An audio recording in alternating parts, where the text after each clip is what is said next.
তো আপনাদেরকে একটা মেসেজ দিই যে ফিলিপাইন আখ সম্বন্ধে তারা ঘুরিয়ে পেঁচিয়ে বলছে না এটা আমার চোখ ভালো, আমার চোখ মানে শক্ত, আমার চোখ নরম, এরকম ফিলিপাইন আখে কোনো ইয়ে হচ্ছে না। ওগুলো সব বাদ পারেছি এটারি কিচ্ছু না। ফিলিপাইন আখ লাগাইছেন, যে চোখ ভালো আছে এইটা থেকে চারা তৈরি হবে।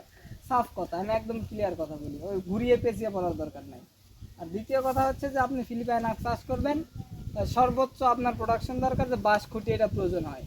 আর যারা চারা বিক্রির জন্য বিশেষ করে কথা বলে যে ভাই আমারটা ভালো এসে, ওগুলো আমি বলতে চাই না। আমি শুধু আপনাদেরকে বলতে চাচ্ছি যে ফিলিপাইন আখ খুব একটা বেশি খরচা আপনার হবে না চাষ করলে, কিন্তু আপনার মেইন খরচা হবে এই যে বাঁশ এবং খুঁটি। এই যে খুঁটি এবং খুঁটাতে যদি দাঁড়িয়ে রাখতে পারেন আপনি ওকে।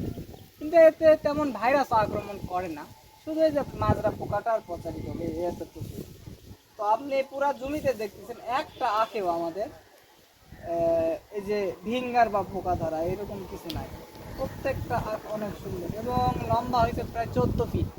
মুখের কথা না, এটা যদি ম্যাপ দিয়ে আপনাকে দেখাতে পাই যে 14 ফিটই হয়েছে।